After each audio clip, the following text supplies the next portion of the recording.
This is one of the things that I really enjoyed including in this commentary, and I think it's a devastating point for the Roman Catholic Church, and that is in those chapters, in the chapters where Paul's talking about election and the olive tree in Romans 11.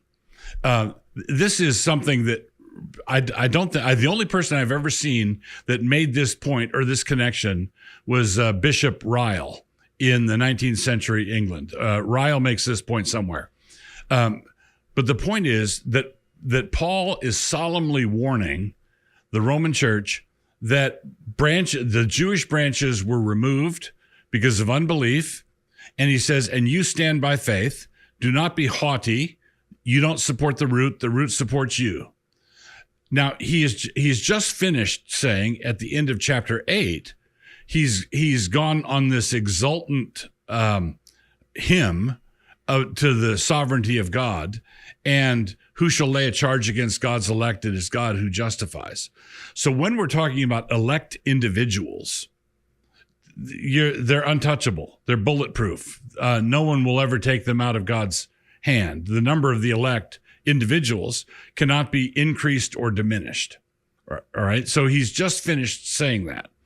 So then the Q&A section starts, and people say, well, how come the elect of God, the Jews, are chasing you around the Mediterranean trying to kill you? What about that? And then he says, well, not all Israel are Israel. There's an Israel within Israel. And he says the same thing at the end of chapter 2.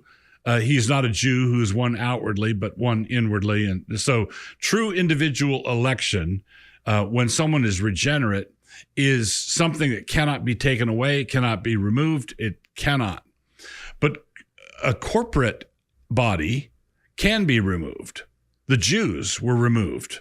The unbelieving Jews were removed in his section on the olive tree. And he tells the Roman Church, the same identical thing that happened to the Jews can happen to you, O Roman Church. Now, here's the problem. The Roman Catholic Church maintains as a point of dogma that the Roman Catholic Church cannot be removed, cannot fall away.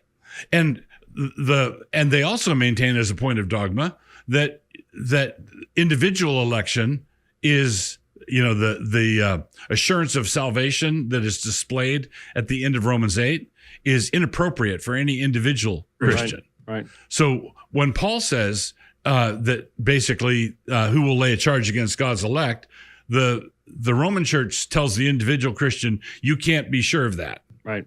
But where Paul tells them to be certain, the Roman Church says you must be uncertain. And where Paul tells the Roman Church to be uncertain, they say we are certain that we cannot fall away. The Roman Church cannot be removed.